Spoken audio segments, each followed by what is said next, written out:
Bonjour, docteur, vous êtes docteur La Douceur, Oui. c'est un drôle de nom, je vous en félicite pour travailler dans ce métier. Est-ce que vous pouvez m'expliquer ce que vous faites actuellement à l'hôpital Necker? Alors moi je suis donc un praticien hospitalier dans le service de cardiologie pédiatrique à Necker. J'ai pour mission de m'occuper des adolescents et aussi des adultes, donc mon temps est partagé entre le service de cardiologie pédiatrique à Necker et le centre où les adultes sont supposés être suivis après 18 ans, à l'hôpital européen Georges Pompidou. Alors justement, là on vient d'être présent lors d'une séance de jeu post-opératoire destinée à des enfants. Comment ça marche vis-à-vis des adolescents? Alors pour les adolescents, on l'a essayé et ça s'est pas très bien passé parce que les adolescents nous reprochaient qu'on les prenait pour des enfants et eux, dans leur tête, ils sont des adultes, même si c'est pas tout à fait le cas. Et donc on a développé un autre jeu qui était à base, sur une table ronde avec des petites cartes où il y avait des questions et les adolescents posaient les questions, devaient y répondre et après en groupe pouvaient être soutenus par le reste du groupe pour pouvoir améliorer la réponse et donc répondre le plus correctement possible en fonction de tout ce qu'on leur avait expliqué avant le jeu. Mais ce sont des adolescents qui ont été suivis depuis qu'ils étaient enfants déjà, ou ce sont des adolescents qui viennent de subir une opération? Non, ce sont des adolescents qui ont été suivis depuis l'enfance, qui souvent sont opérés enfants, mais quand on est opéré, on n'est jamais guéri, on n'est que réparé, donc on est suivi toute sa vie.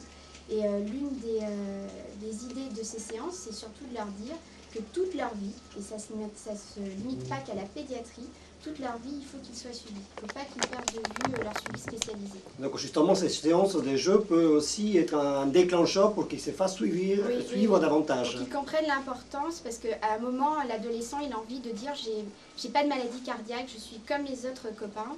C'est l'identification du groupe, ils ne veulent pas se sentir différents parce qu'ils ont une cardiopathie. Et donc ils oublient assez facilement le cœur. Et je pense que l'âge charnière commence à l'adolescence, mais aussi jeune adulte. Donc on essaie aussi de développer ça pour le jeune adulte. On va essayer de les intégrer aussi dans ce jeu, dans cette participation aux séances. L'importance de ne pas oublier qu'on a un cœur, parce que quand on commence à l'oublier, on va vers les problèmes.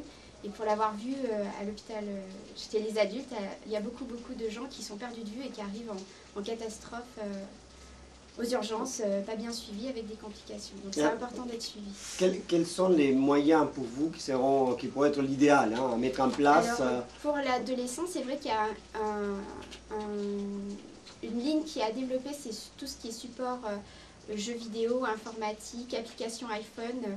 Je pense que c'est très important et on essaie de travailler justement sur des concepts pour pouvoir développer ce genre d'outils en ce moment. C'est des choses qui sont en cours. C'est-à-dire des outils informatifs, mais qui sont sous un support beaucoup plus moderne, on va dire, que le papier. Et puis voilà, ils sont très communication via le net, ils échangent beaucoup d'informations, ils sont tous sur des réseaux sociaux.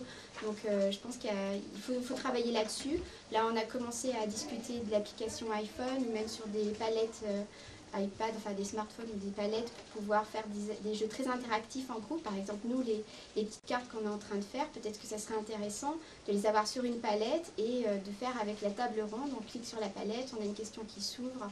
C'est plus la présentation est plus esthétique, mais je pense qu'elle séduit beaucoup plus aux adolescents qui, quand ils ont un papier, un livre ou un cours, ils ont l'impression d'être à l'école et ça ne les motive pas. Voilà. Eh bien, merci beaucoup. De rien. Bonne continuation. Merci.